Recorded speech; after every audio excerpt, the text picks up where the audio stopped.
दोस्तों जरा गौर से देखिए इन तस्वीरों को। ये तस्वीरें जो आपकी मोबाइल की स्क्रीन पर आपको अभी नजर आ रही हैं, ये तस्वीरें एक पुलिस थाने के आगे की है। इस तस्वीरों में आपको दो बदमाश नजर आ रहे हैं जो बापर्दा है और उनके पीछे पुलिस नजर आ रही है। इन तस्वीरों को देख करके आपने अंदाजा जरूर लगा दिया होगा कि कोई न कोई बड़ी घटना को इन्होंने अंजाम दिया होगा, जिसके चलते पुलिस ने इनको गिरफ्तार किया है और आज इस घटना का खुलासा कर रहे हैं। जी हाँ, आप ठीक ही सोच रहे हैं, ऐसा ही कुछ है। लेकिन इस घटना को लेकर पूरी जानकारी आपको दूंगा, उससे पहले बताना चाहूंगा कि ये जो दोनों के दोनों आपको बदमाश नजर आ रहे हैं, ये अलग अलग जगहों के हैं। ये दोनों जालोर जिले के रहने वाले हैं। बाड़मेर जिला पुलिस अधीक्षक जब हमसे बात करेंगे इस वीडियो में आप सुन पाएंगे कि इनका नाम क्या है और ये कहां के रहने वाले हैं। जब इनको गिरफ्तार किया गया तो उनके पास बिना नंबरों की ये स्विफ्ट गाड़ी भी थी।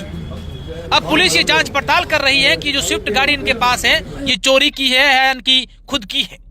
अब मैं सुनाता हूं कि इन्होंने किस प्रकार की घटना को अंजाम दिया था, जिसके चलते पुलिस ने इनको गिरफ्तार किया है। दरअसल आज से करीब 10 दिन पहले यानी कि 1 मार्च की रात को 11 बजे बाड़मेर शहर निवासी एक व्यापारी सुंदरलाल अपनी दुकान से घर जा रहा था। उसके पास बैग था और बैग में करीब 6,10,000 रुपए थे। इस दरमियान एक बोलेरो गाड़ी में सवार होकर आए कुछ बदमाशों ने सुंदरलाल को बाड़मेर शहर के गांधीनगर में रुकवा दिया और बंदूक की नोक पर उससे करीब 6 लाख रुपए लूट कर चले गए। जिसके बाद बाड़मेर पुलिस के आला अधिकारी भी मौके पर पहुंचे थे और बाड़मेर एसपी दिगंत आनंद ने अलग अलग टीमें गठित की और जिसके चलते कोतवाली पुलिस की टीम शहर कोतवाल गंगाराम खावा के नेतृत्व में उनकी टीम ने धोरीमन्ना से 2 आरोपियों को गिरफ्तार किया है जो जालोर जिले के अलग अलग जगहों पर रहने वाले हैं। इस पूरी घटना को लेकर यह बात सामने आई कि बाड़मेर शहर निवासी एक युवक पिछले कुछ समय से लगातार उस व्यापारी की रैकी कर रहा था और उसने अलग अलग जगहों से कुछ अन्य बदमाशों को बुलाया और बुला करके इस घटना को कारित किया है। अब जरा बाड़मेर एसपी दिगंत आनंद की जुबानी सुनिए कि इस घटना को लेकर उन्होंने क्या कहा है। क्या इससे पहले भी इस प्रकार की ये घटनाएं कर चुके हैं? बाड़मेर का जो लड़का था वो कौन था, ये दोनों हैं, ये कहां के हैं और कितने लोग इनके साथ थे और ये पैसों का क्या करते थे, सारी की सारी बात इन बाड़मेर के एसपी दिगंत आनंद की जुबान से सुनिए और इस वीडियो को भी शेयर कर दीजिए ताकि इस प्रकार के लोगों से अन्य व्यापारी भी, अन्य लोग भी सावधान रहें, सचेत रहें। दिनांक 2 मार्च 2023 को कोतवाली थाने पे जरिए टेलीफोन एक रिपोर्ट प्राप्त हुई थी जिसमें बाड़मेर के निवासी श्री सुंदरलाल पुत्र प्रेमचंद जो कोल्ड ड्रिंक की एजेंसी बाड़मेर शहर में रन करते हैं, उनके द्वारा ये सूचना दी गई थी कि 1 तारीख की रात को करीब 10 बजे जब वो अपनी एजेंसी बंद करके और उस दिन की जो धनराशि कमाई हुई थी उसके साथ घर जा रहे थे तो घर में कुछ अज्ञात बदमाशों ने एक 4 व्हीलर गाड़ी से उनका पीछा किया। रास्ते में एक सुनसान जगह पर उस गाड़ी को आगे लगा करके उन्हें रोक लिया, जिस कारण से वे मोटरसाइकिल से गिर गए और उनके पास जो तकरीबन 6 लाख रुपए थे और उनका बैग था जिसमें लैपटॉप भी था, वो लूट करके और फरार हो गए। मौका क्योंकि सुनसान इलाका था, शहर के बीचों बीच था, काफ़ी गंभीर वारदात थी, तो उसको देखते हुए तुरंत एसएचओ कोतवाली जो कार्यकारी थे और अन्य उच्च अधिकारी सीओ एडिशनल साहब ये सब मौके पर पहुंचे। मौके की रेकी की गई, मेरे द्वारा भी मौके की रेकी की गई और इसकी गंभीरता को देखते हुए जिला स्तर पर एक टीम गठित की जो additional SP Barmer, CO Barmer और बाड़मेर सर्किल के समस्त थानाधिकारी और सब इंस्पेक्टर्स के नेतृत्व में डीएसटी टीम के सहयोग से एक टीम गठित की गई जिसने जिला बाड़मेर के विभिन्न इलाकों में और आसपास के जिलों में मुलजिम की पतारसी के सारे प्रयास किए, जिसमें आज हमें सफलता मिली है और इस वारदात का खुलासा हुआ है। जो 2 आरोपी जिनका नाम कमलेश कुमार पुत्र बाबूलाल और श्रवण कुमार पुत्र कालूराम निवासी साचोर जिला जालोर और निवासी थाना झाप जिला जालोर क्रमशः इनको गिरफ्तार किया गया है। इनके द्वारा घटना को अपने अन्य तकरीबन 5 साथियों के साथ करना स्वीकार किया है। जो तरीका वारदात है इनका जो प्रारंभिक पूछताछ में सामने आया है वो ये है कि इन दोनों लोगों ने बाड़मेर के ही रहने वाले एक अन्य साथी बदमाश से संपर्क किया जिसने इनको ये बताया कि जो मुस्तगीज है वो इसी रूट से रोज दिन भर की धनराशि को लेकर के घर जाता है जिसको लूटा जा सकता है और बड़ी कमाई की जा सकती है। फिर इन्होंने ये गैंग बनाई इस वारदात को अंजाम देने के लिए, जिसमें 5 से 6 लोग शामिल हैं। और एक टू व्हीलर गाड़ी से पहले उसके रूट की रेकी की गई है। उसके बाद घटना को अंजाम देने के लिए एक 4 व्हीलर बोलेरो का इस्तेमाल किया गया है। घटना में प्रयुक्त जो गाड़ी है, जो हथियार हैं और जो लूटी हुई राशि है, वो पीसी रिमांड के दौरान इनकी निशानदेही से बरामद करने के पूर्ण प्रयास किए जाएंगे और पूरा भरोसा है कि बरामद कर लिया जाएगा।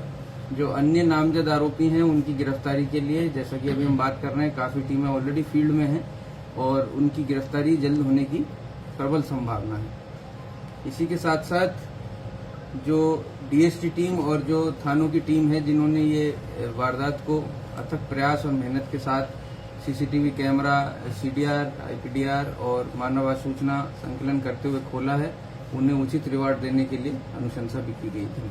सर, जो इस अपराध में शामिल लोग हैं, उनका एज का क्या है, कितनी उम्र तक के लोग हैं और इनका अतीत क्या है? क्या इससे पहले भी वो ऐसी वारदातों में शामिल रहे? और इसके साथ ही एक सवाल ये है कि इनका मकसद क्या था? क्या इस लूट के पैसे से वो नशा करते थे या किस तरीके से काम करते थे? तो जैसा कि अभी सामने आया है, जो 2 गिरफ्तार आरोपी हैं वो नई उम्र के हैं। इनके साथ के जो लड़के हैं वो भी सभी युवा हैं। क्रिमिनल रिकॉर्ड का जहां तक सवाल है, प्रारंभिक तौर पे जो कमलेश कुमार है, इसके विरुद्ध मारपीट के और एनडीपीएस के प्रकरण दर्ज हैं जिला जालौर में। जो दूसरा आरोपी है जिसका नाम श्रवण कुमार है, उसके खिलाफ भी पहले प्रकरण दर्ज हैं मारपीट और अन्य धाराओं में। जो अन्य नामजद आरोपी हैं उनके खिलाफ भी प्रकरण दर्ज हैं। तो ये सभी अपराध के आदी हैं। बड़ी धनराशि की इन्होंने लूट की है और लूट का मकसद इनके द्वारा यहाँ से निकल करके और मौज मस्ती करना। सर, जो लूट की राशि थी वो जब्त कर ली गई और या फिर जो बाड़मेर का जो आरोपी बता रहे, क्या उसको भी पुलिस द्वारा गिरफ्तार किया? बाड़मेर का जो मुख्य आरोपी था, क्या हथियार भी जब्त किए कोई इनके पास है? तो अभी इन लोगों को जो गिरफ्तार किया गया है, तो इनके पास से एक बिना नंबरी स्विफ्ट गाड़ी बरामद की गई है, जो गिरफ्तारी के समय इनके पोजीशन में थी। अन्य जो अलामात आपने बताया, जैसे कि लूटी हुई राशि, जो हथियार है और जो घटना में प्रयुक्त वाहन है, वो इनकी पीसी रिमांड लेने के बाद, इनकी शिनाख्त परेड कराने के बाद और इनकी निशानदेही से जब्त किया। सर, व्यापारियों के लिए ये रास्ता काफी पिछले अतीत से अगर घटनाओं पे अगर नजर घुमाए तो यहाँ पर कई घटनाएं पहले भी हो चुकी है। पुलिस इस पूरे स्पोर्ट को किस तरीके से देख रही है कि यहाँ पर ऐसी घटनाएं भविष्य में नहीं करे? तो बिल्कुल आपने ठीक कहा है। तो इसमें इस वारदात को मद्देनजर रखते हुए हमने रात्रि गश्त के प्लान में कुछ चेंजेस किए हैं, जिससे पुलिस की जो गश्ती गाड़ी है वो इस रास्ते पर भी गश्त करे। इसके साथ साथ आपके माध्यम से मैं ये भी अपील करना चाहूंगा कि जो व्यापारी वर्ग है वो अधिक से अधिक सीसीटीवी कैमरे आम रास्ते की तरफ रुख करते हुए लगाएं, जिस कारण से इस वारदात का भी खुलासा हुआ है और जिस कारण से काफी वारदातें रुकती भी। सर, जो लोकल को यहाँ का बाड़मेर का बंदा था, उसका उस व्यापारी की यहाँ वो काम करता था या फिर उसका कोई कनेक्शन है? इसका नहीं, इससे इनकार नहीं किया जा सकता। हालांकि अभी अनुसंधान का विषय है और उसकी गिरफ्तारी के बाद ये चीज सामने आ जाएगी। धोरी मन्ना से दस्तयाब किया गया है। इसमें जो कोतवाल, शहर कोतवाल है, उसकी टीम के द्वारा धोरी मन्ना से दस्तयाब करके लाया। सर, इस गैंग का कोई पहले भी कोई ऐसा वारदात वगैरह? इसके सभी सदस्यों के द्वारा अलग अलग क्षेत्रों में मुकदमे इनके खिलाफ दर्ज हैं, पर एज अ गैंग इन्होंने पहले किन वारदातों को अंजाम दिया है, ये इनसे पूछताछ। तो सर, ये इनका आपस में कैसे संबंध स्थापित हुए?